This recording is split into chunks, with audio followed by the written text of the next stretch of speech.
Welcome, everyone, to DEI After 5, the show that focuses on topics across diversity, equity, and inclusion with some of the brightest minds in the industry.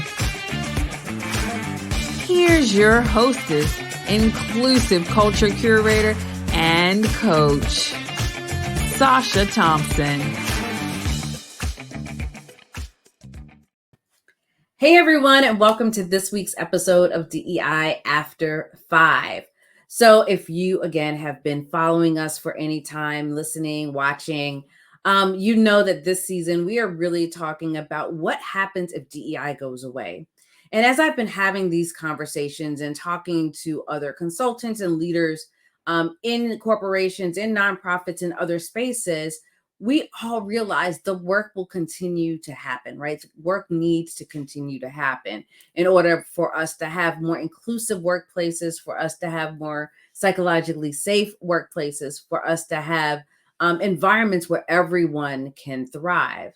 But one of the challenges that we often run into, especially if we're working with leaders who are just not quite sure what to do, is they don't know how to move past the discomfort.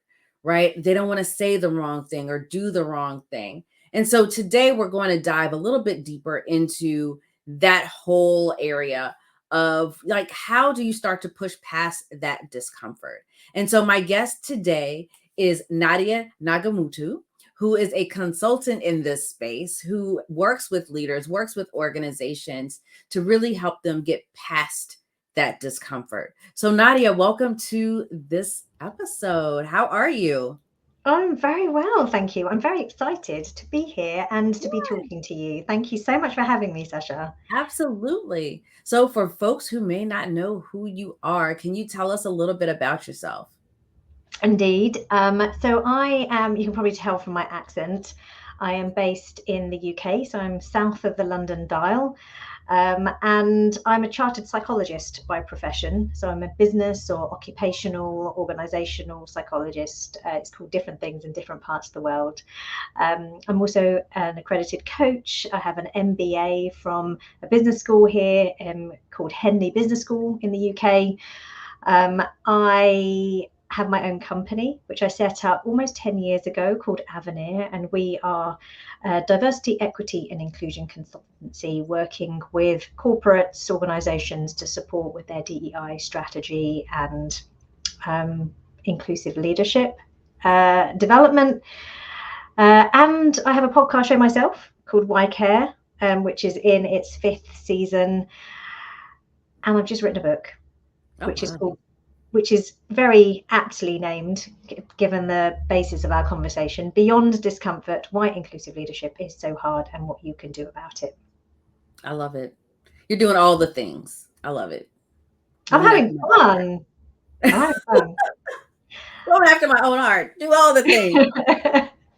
So let's just dive right into it. This work is hard if you are trained in it, even harder if you aren't, if you are a leader, a people leader, a manager of people or projects, and you're dealing with people. A lot of people, I keep saying people, a lot of folks are just uncomfortable, right? They don't want to say the wrong thing, do the wrong thing. They may not even have all of the information. How do you help them kind of take that first step? Like, what is something that people can do to take that first step? Yeah. So just as diversity, equity and inclusion practitioners, we know that it has to start with us. Yeah, we can't rock up and start having conversations around diversity, equity and inclusion unless we've done the hard, deep work ourselves. Who we are, where our privilege is. Some people don't like that term, that's fine. Unearned advantages are, and we all have them, it's nothing to be ashamed about, but we have done the work and continue to do the work, because it isn't just once and done. And we practice as much as we can to self-reflect, to deeply understand our thoughts and how our inner voice might filter in some bias to our day-to-day lives, whether it's when we're entering a bus and see someone sitting and decide, oh, actually, I don't want to sit next to that person, and to start questioning what's going on there. Why did I decide not to do that? And it's a practice, and we work very hard to continue that practice, because those biases creep in at any moment. Now, the thing is, with managers, leaders in organizations, let's face it, I mean, they're under-resourced, they're under so much pressure, they're working 24/7 as it is, with significant cuts in the marketplace, the economy's not great. It's just hard to spend that dedicated time. Because it takes practice. And when I mean a practice, I'm talking about, like, the type of practice like in martial arts, where they practice that consistent. It's part of who they are. It's so that mastery of a practice, which takes thousands and thousands of hours. That's what the deep work that needs to be done in order for us to really recognize the inner voice and put a halt to it and kind of go, hang on a second, what happened there? What was I thinking there, and why do I think that? Where does that belief come from, and where might I have learned that? All of those questions. As a manager, when you're focusing so much on the deliverables and trying to manage this usually hybrid now and probably globally dispersed team, it is really asking a lot for them to dedicate that time, those hours, to practice something like deep self-reflection, deep self-awareness. And of course, to then reach out to those people in their team or in their workplace who have different diversity characteristics to them, which is all part of being an inclusive leader, to reach out to people you don't necessarily identify with from a diversity perspective and understand their experiences. Like, who has the time for that? Right. You know what? It's interesting, though. I find that if you do take the time, especially earlier in your career, to do that deep work, it frees you so much later on down the line, right? When I work with clients, especially in the coaching space, we do, like, let's talk about your values and your identities and what's important to you and what shaped how you see the world, because we often think, oh, because we're in the same place, everybody's having the same experience, which isn't necessarily the case. Right. And so it's, how did you get to this point? What were some of the challenges that you had to get to this point? And really start to unpack our own individual journeys before you can then start to think about, oh, wow, I have 10 people on my team, each with an individual journey. I cannot manage them all the same because they're coming from different places and spaces. And so it really takes that early, who am I? What type of leader do I want to be? How do I want to show up in this world? How do I want to support? How can I support? Because the other thing that a lot of leaders don't necessarily realize or understand is, you may want to support in a certain way, but that might not be your strength. Because you haven't done that. You haven't gotten that support yourself. That was a realization that I had, right? Like, I can't give to my team. I can't support my team because I'm not getting the support. I'm getting beaten up, right? And so I can't give you what I don't have. And so it's a lot of those aha moments of, what is it that I need? How can I best support others? What kind of support do I need in order to do that? And then as you were saying, how our experiences shape how we see the world and how we interact with other people. And it's interesting you just raised that, a really interesting point there. We've just done some research at Avenir, and we interviewed different leaders around that discomfort that they experience. And some of the leaders themselves identified with minority or marginalized groups. And it was really interesting, the distinction. There were on top of the other more common areas of discomfort, like, what if I say the wrong thing? What if I misstep? What if what if I have to challenge upwards and it's risky for me and it damages my career because I've said something and I've challenged exclusion and, you know, all of those things. Those people from minority or marginalized backgrounds had all of that, but they also had the additional discomfort of their own lived experience of being in the minority. And so they had leadership power, hierarchical power, but they still had to navigate the system, and the discomfort that they're having to almost call out or name some exclusionary, something exclusionary about the culture, but it has affected them too. So there's a different type of allyship. So those people who say, for example, were in more majority, identified with more majority characteristics, they were able to, once they were able to overcome the discomfort, they didn't have that additional kind of, how is this going to look? Because I'm representing. Exactly, because I'm trying to get the nuance behind it, and you've named it there. It's that I'm representing people of my background at the same time as trying to create a more inclusive culture in my organization, which I have a responsibility for because I'm a leader. Right. It gets much more complex, and there's more discomfort there with leaders from minority groups feeling like it's possibly a little bit more riskier for them. Absolutely. You know, and when I worked in corporate, you know, I would often say, you know, I'm advocating for others, but in that I'm advocating for myself.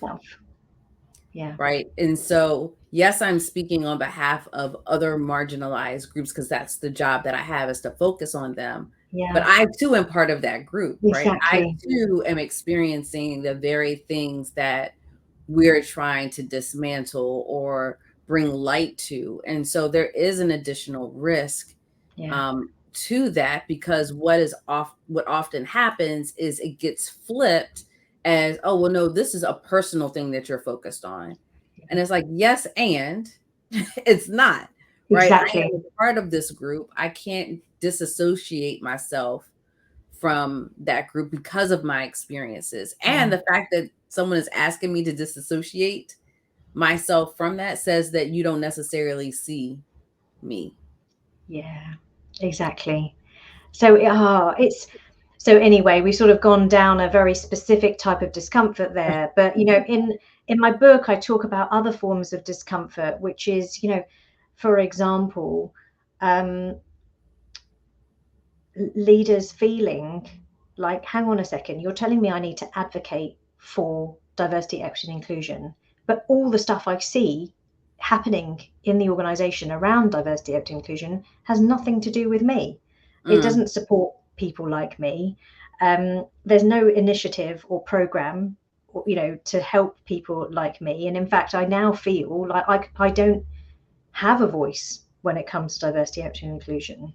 Yeah. And of course, this is very much linked to the backlash that we have been experiencing and you've been talking about on your show already this season. You know, this pushback partly comes from, and of course, the people who are generally feeling that way have typically got more power in the organization. And what I mean by that is the system has typically favored certain types of people. Most organizations, white, male, cis, hetero, and it's those people who are feeling ostracized. And this is the danger, and this is why, from a DEI backlash perspective, of course, when you're trying to change any form of change, when you're trying to push up against a system where there's power, and there's always power in a system, the power will push back. Yeah. Because the system doesn't want to change. The system does not want to change. We don't like that as humans. And it really feels uncomfortable to see this kind of momentum growing and to go, well, what about me? Hang on a second.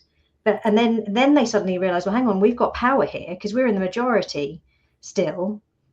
So we can push back against this. We can say no. And We so can change laws, we can change policy, we can change. to make sure this doesn't happen. Yeah. Yeah. So, it's fascinating if you look at kind of how we've gone about trying to create change. And I'm all for saying, look, maybe we could have done this better. Maybe this. The thing is with diversity, and this is the discomfort again. It is so emotional. It is so deeply. Yeah. It's personal. There's trauma there, Mm-hmm. ancestral trauma, as well as so dating back centuries trauma, as well as current day trauma that we all live, and it's there and it's present in our system. And we have these deeply held values and beliefs, and we have this kind of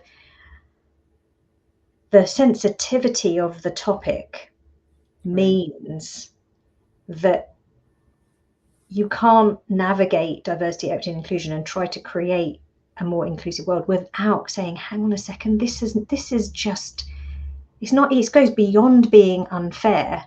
This is unreal that you've managed to get away with this, to do this to people like me over the years, over the decades, over the centuries. I'm saying no. Yeah. You said something that just sparked conversations I've been having lately, but it's just like you kind of put the cherry on top, like the exclamation point of when you think of, power and who has historically had that power. There are folks with those same characteristics that are very pro DEI. And so as I'm thinking through, our topic today, it's the question I have for that group is, are you willing to push past that discomfort? Right? Because I believe that when you think of a majority of the minority, right, the majority of those that are marginalized, plus those with powers and positions of power, we can change the world. Yeah. But it's getting past that discomfort. And so the question I have is, as you're thinking about that discomfort, is rooted in fear. Yes. So what is the fear? Like when you boil it all down, what are some of the fears that are hindering this progress? Yeah. So there is a fear of acknowledging privilege or unearned advantage. There's a fear, for example, if I acknowledge that the world and our society and organizations are biased, there's inequity in the system. If I acknowledge that, then I have to acknowledge that I might have benefited from that bias. That's really uncomfortable. And if I do acknowledge, then how complicit have I been? Because I haven't said anything. That's also uncomfortable. And also, how much then do I know my success in life has been due to this bias and inequity that have favored people like me? So that fear of acknowledging the unearned advantage, it can be really hard for people to face into. Because that's, I want to believe that my successes in life have been down to me and how amazing I am and the talented person that and so to know that and I can't even measure it, but what if what they're saying is right? That means that I might have gone through life and I didn't get that job just because of who I am and what I brought to the role. So that's one. There's also a fear of change. That's just fundamental as human nature, right? Fear of change. Like if I do advocate for this and we are successful with all these DEI initiatives and programs, what does that mean for me?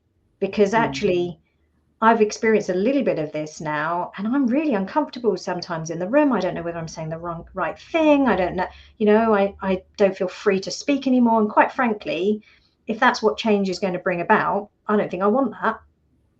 So there's a fear of change. There's a fear of complexity.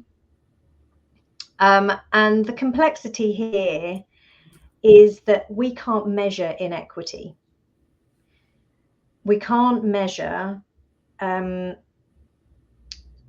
how much more to give Nadia compared to Sacha. Right. Because Nadia is saying she's neurodiverse, and so therefore she can't do this, and this as part of the job as easily. But then Sacha's doing the same role as her. So now I'm adapting Nadia's role.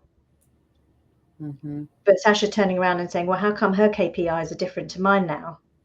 Mm-hmm. And I'm working like, and she's, what's she up to when I'm working, all these hours and doing this job, and seem to be compensating now for Nadia not being able to do the job that we're both supposed to be able to do and were recruited to do. Right. That's really tricky to navigate. There's a complexity there. Yeah. And we like simple as leaders. So there's a discomfort, that fear of complexity. That's the discomfort is playing out. It's like, well, hang on a second. I don't know how to measure this. And if I don't know how to measure it, how can I actually know whether I'm going to be if I'm doing the job that I need to do as a leader? And quite honestly, it's a right pain because I just need my people to do the job. And now what, so-and-so is telling me is that she can only do half of it. Well, that's not really good to me, especially with the resources we've got and the time pressures. Mm-hmm. And there's also this fear of sort of that unknown, like the fear of the unknown. And I mean, we could go on about all the fears. Yeah. So, but I'm just kind of giving this sense of, if I do treat people differently, your DEI is saying you need to see people's differences. You need to really, because you can't minimize people's experiences and treat them all the same. And yet leaders have been taught not to see difference in a way, because if you treat people the same, then you're going to steer way clear of that employment tribunal when Sacha turns around and says, well, hang on a second, you're favoring now, Nadia, and I'm being discriminated against. So if I treat Nadia and Sacha the same, then I avoid all of that. I don't see their difference, and they just need to do the job.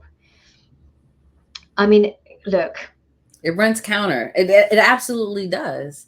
It absolutely does. The other fear that comes up to mind as you were talking was the fear of losing positionality. Yeah. And it kind of ties back to the first one you spoke about, but it really is, if Nadia is now treated in a more fair and equitable way, then I'm going to lose out in some way or fashion, right? And so it's this, everybody wants a piece of the pie kind of thing, and I'm going to lose out if everyone's treated fair and equitably. I know. But what's counterintuitive to that is you're admitting at some level that you've received some type of there's an inequity in place. Some lift up or right. And so that's the what's the phrase, cognitive dissonance that takes place in this work. I don't want everyone to be treated the way that they need to be treated, because then I'm going to lose out. And I prefer it when everyone got the same thing and I benefited from that because it met my needs, and everyone else had to kind of figure out how to deal with it. Yeah. I mean, when you say it like that, I think most leaders would be like, oh, well, I didn't mean it that way. No, that's not what I mean. That's exactly what it is. Yeah. That's exactly what it is. And, it's those aha moments that I think, people start to see, oh, I get it. Right. I often tell the story I've shared. I have 2 twin bonus boys. Twin boys, very different personalities. I can't treat them the same way because of those personalities. Yeah.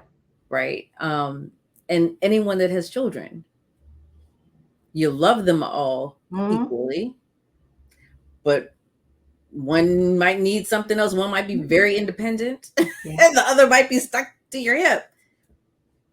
You have to do what you have to do in order for them Yeah. to be successful. And so Yeah. some of that you might need to push a little harder, or others you might need to supervise a little bit more, or it's the same way in the workplace. People Yeah. need different things in order to be successful. And that's not to say you're coddling employees, but like when you were talking earlier, it's the work needs to be done. Yes. The what needs to be accomplished. The how is how I'm going to support you as a leader, right? The how may be you're a very independent person. I don't need to have a check-in with you every single day. Whereas this person over here may be neurodiverse, may have something else going on with them, and may need more frequent check-ins. Yeah. Are they both getting the work that needs to be Exactly. done? Right. And so I that think sometimes is the struggle, is that actually, because fundamentally, let's just take neurodiversity as an example.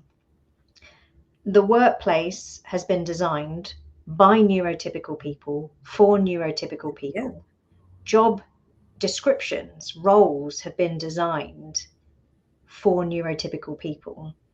We haven't understood, the strengths. We haven't really leveraged the strengths of neurodiversity, because everything's been designed for neurotypical people.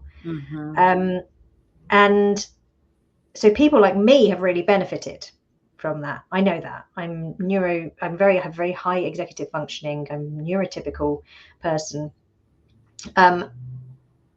So if then, as a neurotypical manager leader, I'm managing this neurodivergent individual who I don't really understand or identify with personally, I don't understand their difficulty or struggle with a spreadsheet or with delivering to a deadline or whatever it is, I don't understand. And ultimately, I only have I've got 2 FTEs, two people on my payroll in my line, and I really do need those 2 people to be high performing and just get it done. And what I'm now experiencing is that this person really can't perform. So at what point do I start performance managing them because they're not meeting the expectations of the job role, which I recruited them to? And at what point is that inequity? Do we label that inequity and bias in the system that we've created the role for a neurotypical person, and now we need to adapt it to a neurodivergent individual? But that might mean the organizational goal or project goal or whatever it is needs to be adapted, needs to be shifted. And so that's complex stuff.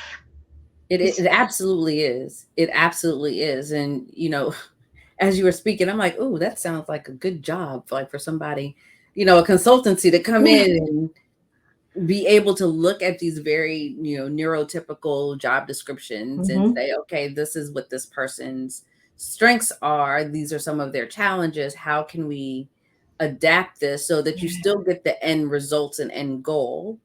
Right. But it's created for them to be successful in that role.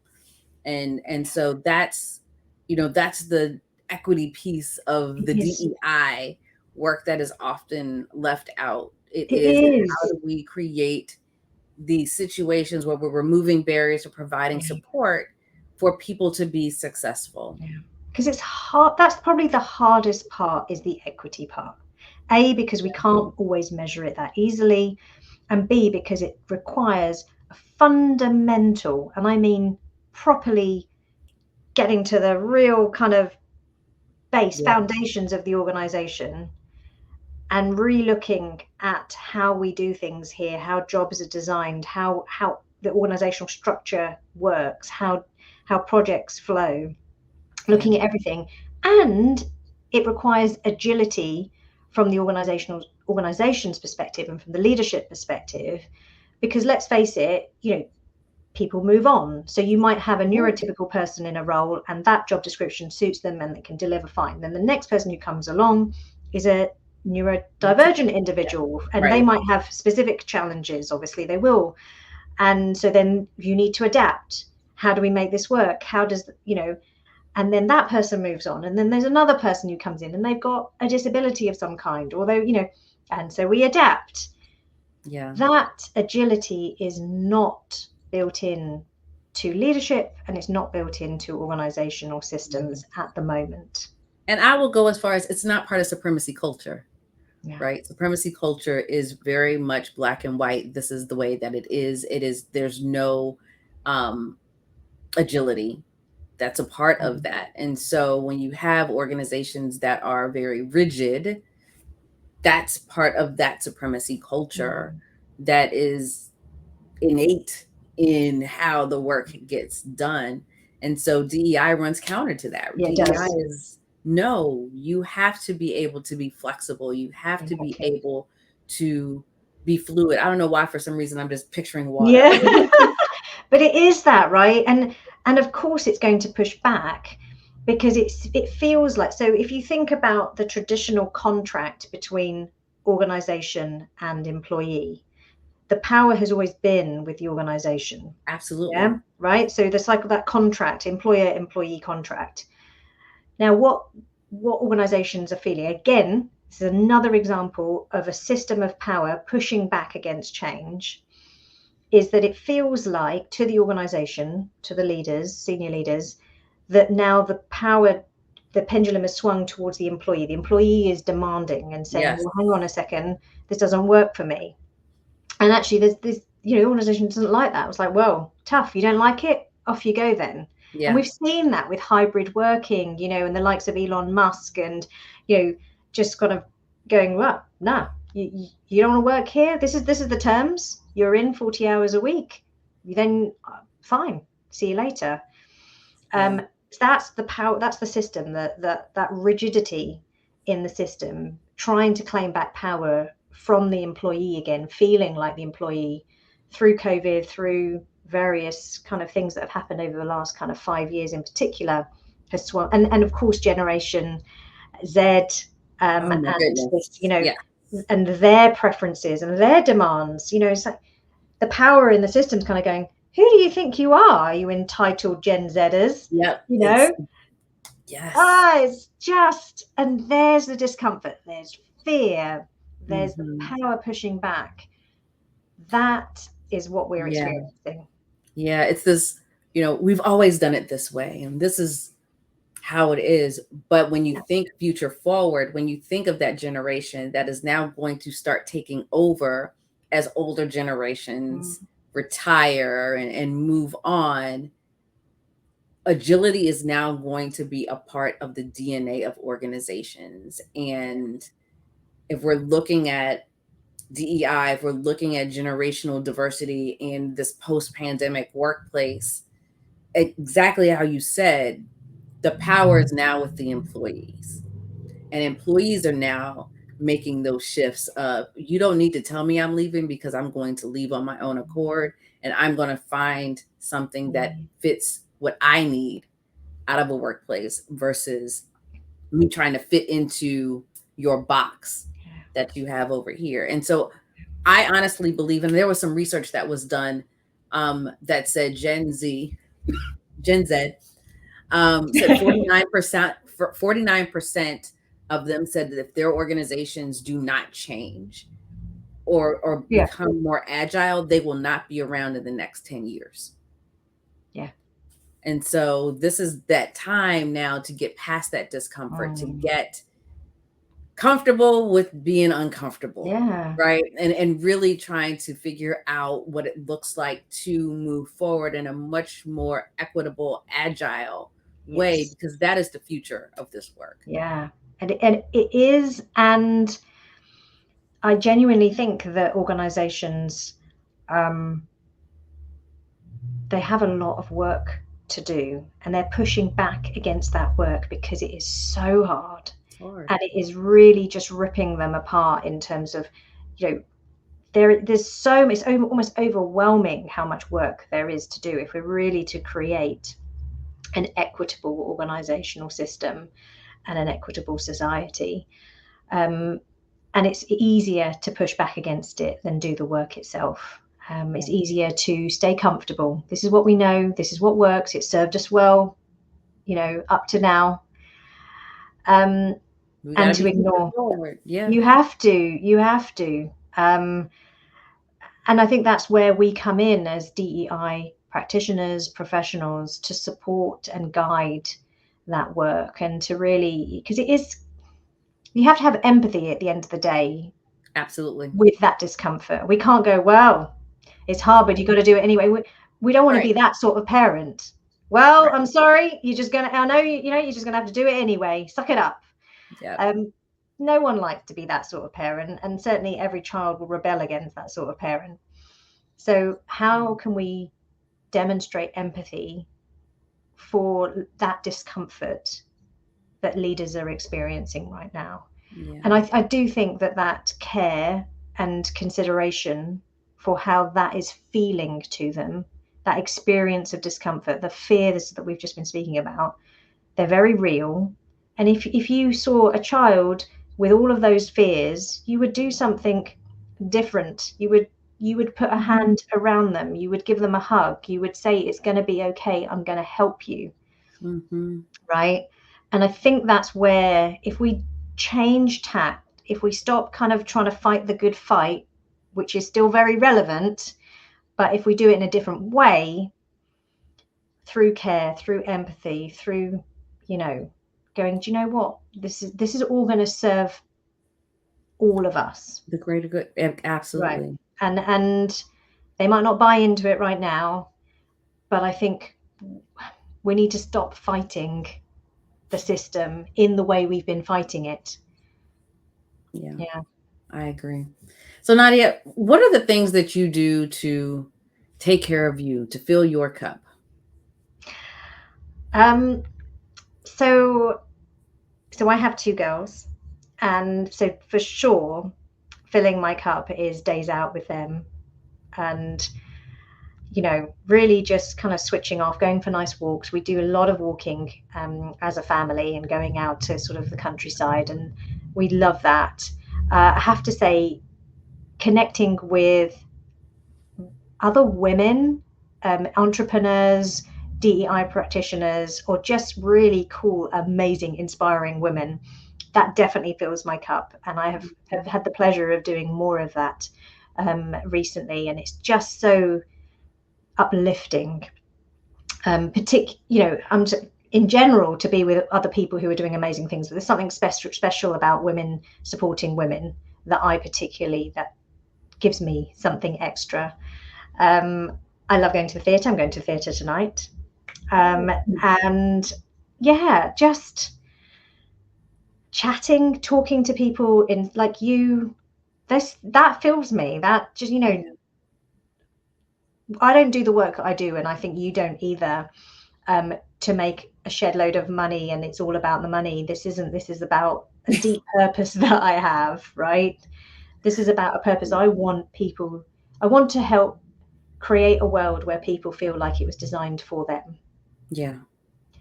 And that purpose drives everything I do. And so when I'm doing this work, talking to people like you on my podcast show, whatever it is, keynoting or whatever it is I'm doing, actually, believe it or not, it's filling me.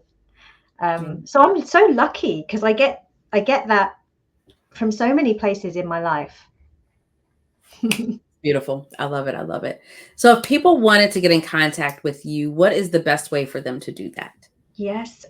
So I am on LinkedIn and I'm on Instagram. They're the 2 best social platforms that you can find me.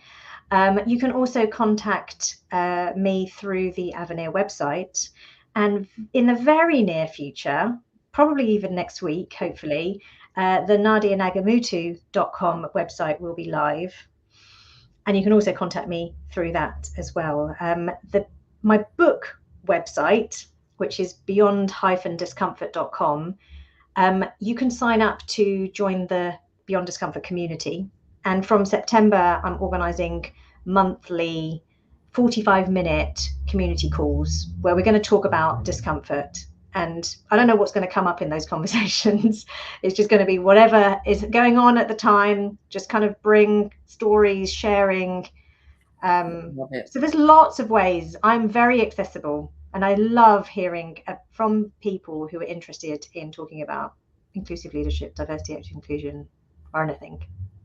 Wonderful. Nadia, thank you so much for being on the show today. I mean, my wheels are still turning. I've written notes and all kinds of stuff because it is this discomfort that we are feeling and that we are experiencing globally.